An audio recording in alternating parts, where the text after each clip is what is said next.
الحمدللہ وحدہ والصلاة والسلام علی سید الانبیاء والمرسلین محمد وعلی آلہ واصحابہ اجمعین الی یوم الدین۔ قرآن مجید کا ایک اصول ہے، اور وہ اصول یہ ہے کہ اللہ تبارک و تعالی چھوٹی سی چھوٹی چیز کی بھی مثال بیان کرتے ہیں، اور اللہ تبارک و تعالی شرماتے نہیں ہیں جب کسی چھوٹی چیز کی جو اللہ تبارک و تعالی قسم کھاتے ہیں یا اس کے ذریعے مثال پیش کرتے ہیں یا اپنے بندوں کو سمجھانے کے لیے چھوٹی چھوٹی چیزوں کو قرآن مجید میں ذکر کرتے ہیں، تو یہ بندوں کی ہدایت کے لیے ہوتا ہے۔ اب جب اللہ تبارک و تعالیٰ نے مچھر کی مثال دی، مکڑی کی مثال دی، تو بہت سارے لوگوں نے کہا کہ یہ کیا مثال ہے جو ہمیں دی جا رہی ہے۔ چلیے آیت کریمہ سورۃ البقرہ 26 کو پڑھتے ہیں اور سمجھنے کی کوشش کرتے ہیں کہ یہ آیت کیا بیان کرنا چاہتی ہے۔ ان اللہ لا یستحیی ان یضرب مثلا ما بعودۃ فما فوقها فاما الذین آمنوا فیعلمون انہ الحق من ربهم واما الذین کفروا فیقولون ماذا اراد اللہ بهذا مثلا یضل به کثیرا ویہدی به کثیرا وما یضل به الا الفاسقین۔ اللہ اس سے ذرا نہیں شرماتا کہ وہ مثال بیان کرے مچھر تک کی یا اس سے بھی بڑھ کر کسی اور چیز کی۔ جو لوگ ایمان لائے ہیں وہ تو یہی سمجھیں گے کہ وہ یقیناً حق ہے ان کے پروردگار کی جانب سے، البتہ جو لوگ کفر اختیار کیے ہوئے ہیں وہ یہی کہتے رہتے ہیں کہ اللہ کا اس مثال سے مطلب کیا تھا، اللہ کا اس مثال سے مطلب کیا تھا۔ گمراہ بھی کرتا ہے بہتوں کو اسی سے، اور کئیوں کو اسی سے جو ہے وہ راہ بھی دکھاتا ہے۔ گمراہ بھی کرتا ہے کئیوں کو اور بہتوں کو اس سے، اور راہ بھی دکھاتا ہے بہتوں کو اسی سے۔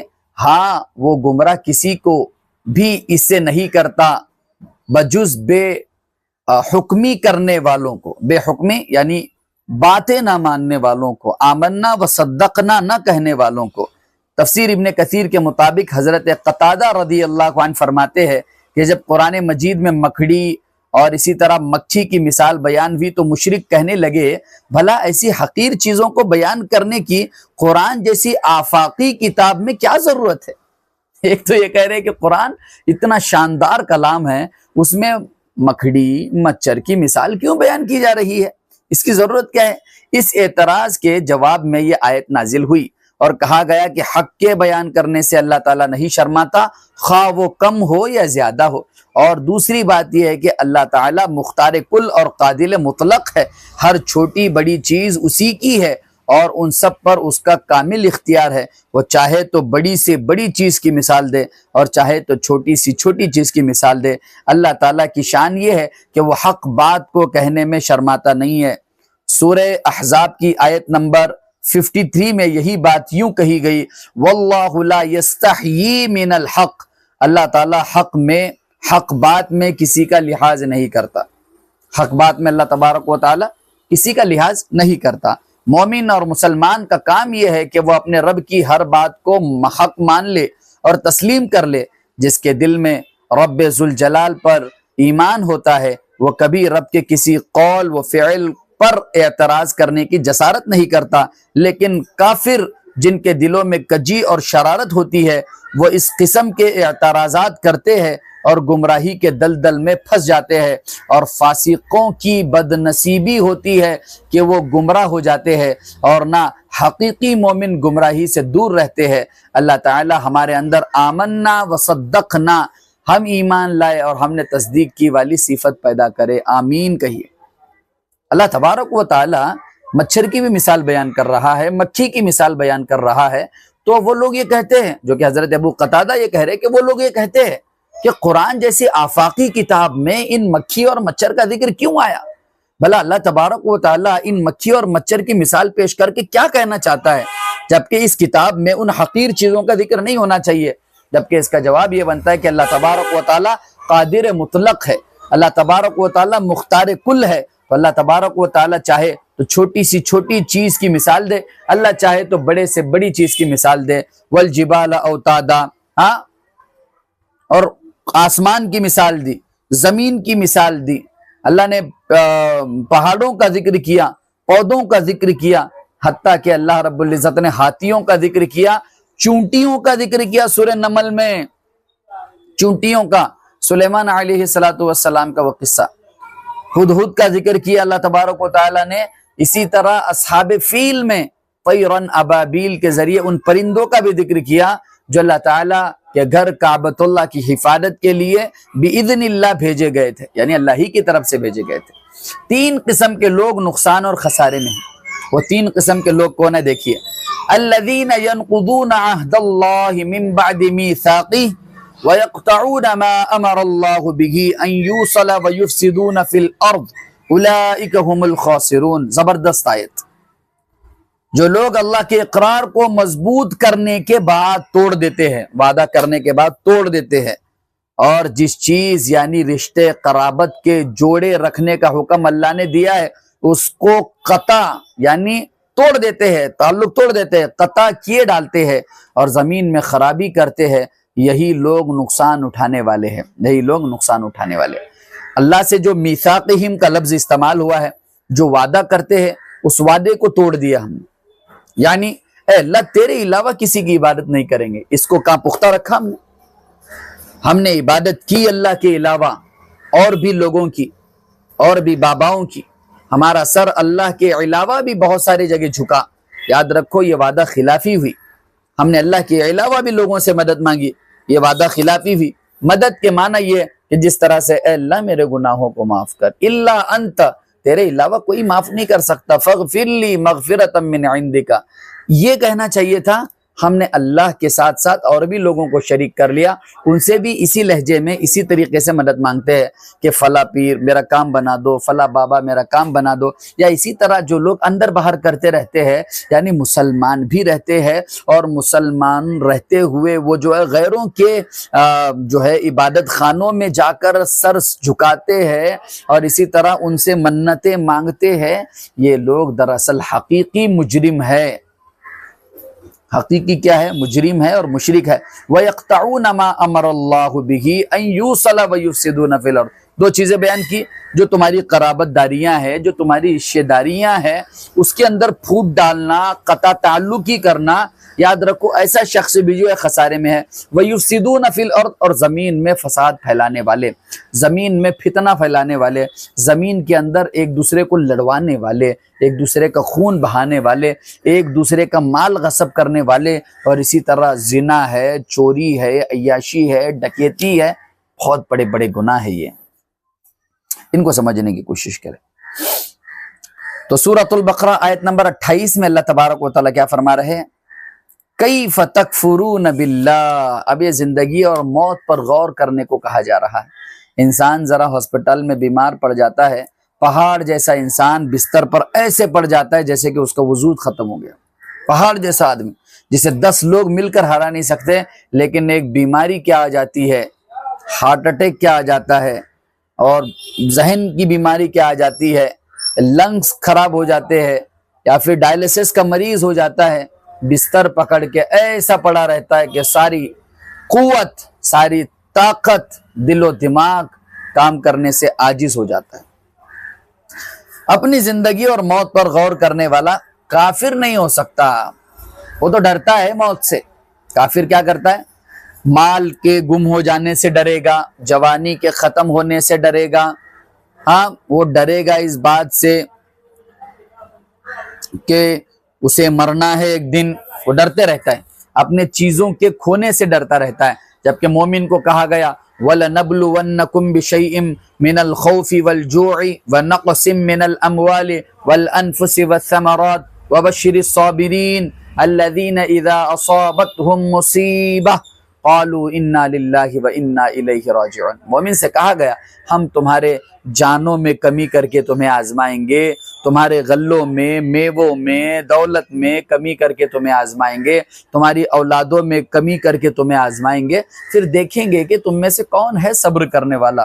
پھر جو صبر کرنے والا ہوگا وہ کہے گا انا للہ و انا الیہ راجعون، ہم سب کو اللہ نے بنایا ہے اور ہم سارے اللہ ہی کے پاس واپس لوٹنے والے ہیں، ہم سارے اللہ ہی کے پاس واپس لوٹنے والے ہیں۔ یہ دیکھیے آیت کریمہ جو زبردست قسم کی آیت اللہ تبارک و تعالی مومنوں کی ہدایت کے لیے، مسلمانوں کی ہدایت کے لیے بھیج رہا ہے، اور اللہ تبارک و تعالیٰ نے یہ آیت نازل کی ہے، سبحان اللہ سبحان اللہ۔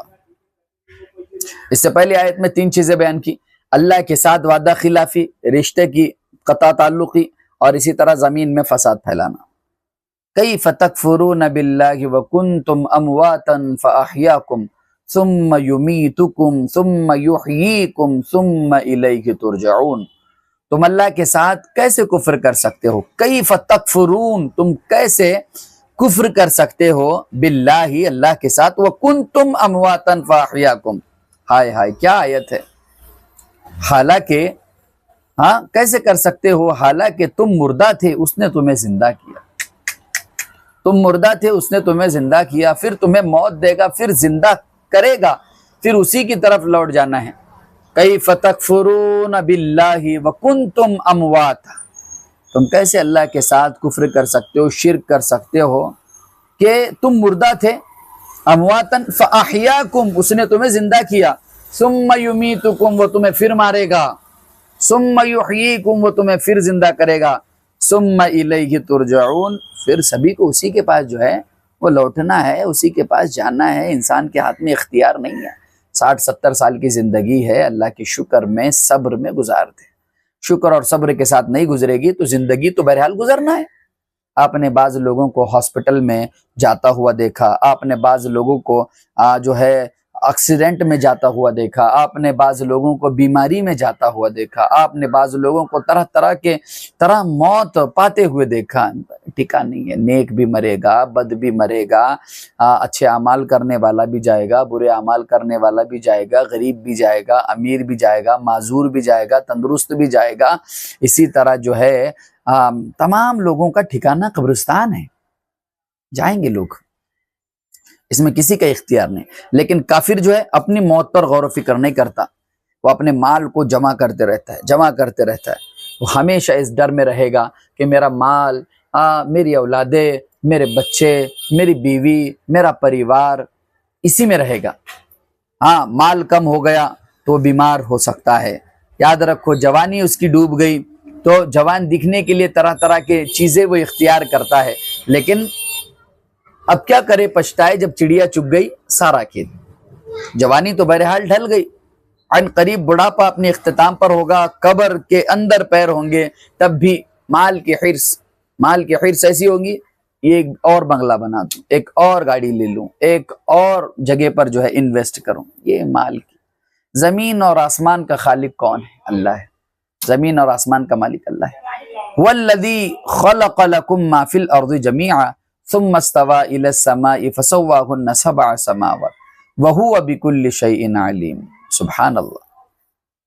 وہی ہے، یعنی اللہ، وہی ہے اللہ جس نے پیدا کیا تمہارے لیے جو کچھ زمین میں ہے، سب کا سب، پھر وہ متوجہ ہوا آسمان کی طرف، چنانچہ انہیں ٹھیک کر کے بنا دیا 7 آسمان، اور ہر چیز کو خوب جاننے والا ہے۔ ہر چیز کو اللہ تعالیٰ خوب جاننے والا ہے۔ بھائی زمین و آسمان کا نظام کس نے پیدا کیا؟ زمین و آسمان بنایا کس نے؟ اللہ تبارک و تعالیٰ نے بنائے ہیں۔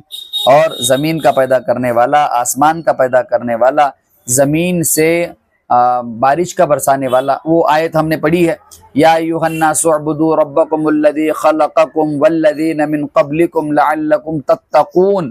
اس آیت میں تو گزر چکا، الذی جعل لکم الارض فراشا، زمین کو بچھونا بنا دیا، والسماء بناء، اور آسمان سے ہم نے پانی جو ہے برسایا، وانزل من السماء ماء فاخرج به من الثمرات، آسمان کو چھت بنانے کے بعد پھر جب پانی برسایا ہے اس سے، من السماء ماء فاخرج به من الثمرات رزقا لکم، اب وہ پانی برسا ہے زمین پر، اب اس سے اللہ تبارک و تعالیٰ نے جو میوے نکالے ہیں، غلے نکالے ہیں، یہ حضرت آدم کے لیے، حضرت انسان کے لیے۔ پھر اس کے بعد بھی حضرت انسان اگر ناشکرہ ہے تو اس کی بھی تصدیق کر دی گئی، فَبِأَيِّ آلَاءِ رَبِّكُمَا تُكَذِّبَانِ، اے ابن آدم تو اپنے رب کی کن کن نعمتوں کی نافرمانی و ناشکری کرے گا، کن کن نعمتوں کی؟ اتنا سب کچھ دینے کے باوجود بھی اگر انسان نافرمان ہو، اب اس میں بھلا قصور کیا پروردگار کا؟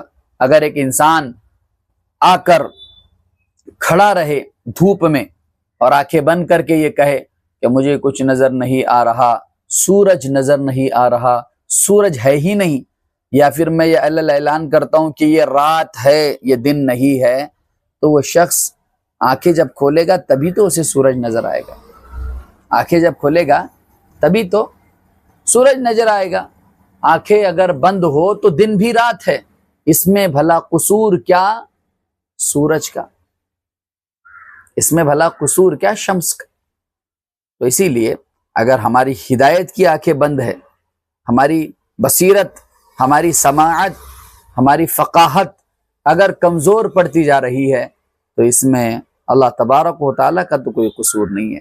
ہمیں بھاگنا ہے نیکیوں کی طرف، ہمیں بھاگنا ہے متبعین کی صفوں میں، فرما برداروں کی صفوں میں، اسی طرح نیک لوگوں کی صفوں میں کرتے جاؤ، اللہ رب العزت جو ہے وہ نعمتیں بھرتا جائے گا، دیتا جائے گا۔ اللہ تبارک و تعالی ہمیں اس پر عمل کرنے کی توفیق نصیب فرمائے۔ آگے کا جو بیان ہے وہ حضرت آدم علیہ السلام کی پیدائش پر فرشتوں کا اعتراض۔ انشاءاللہ یہ کل انشاءاللہ العزیز اسے ہم اپلوڈ کریں گے اور کل کا یہ سبق ہوگا۔ السلام علیکم۔ ہاں دعا کیجئے کہ اللہ تبارک و تعالی ہمارے اس چھوٹے سے کام کو، کام بڑا ہے لیکن ہم جو چھوٹی محنت کر رہے ہیں، تھوڑی محنت کر رہے ہیں، اس محنت کو قبول فرمائے۔ السلام علیکم ورحمۃ اللہ وبرکاتہ۔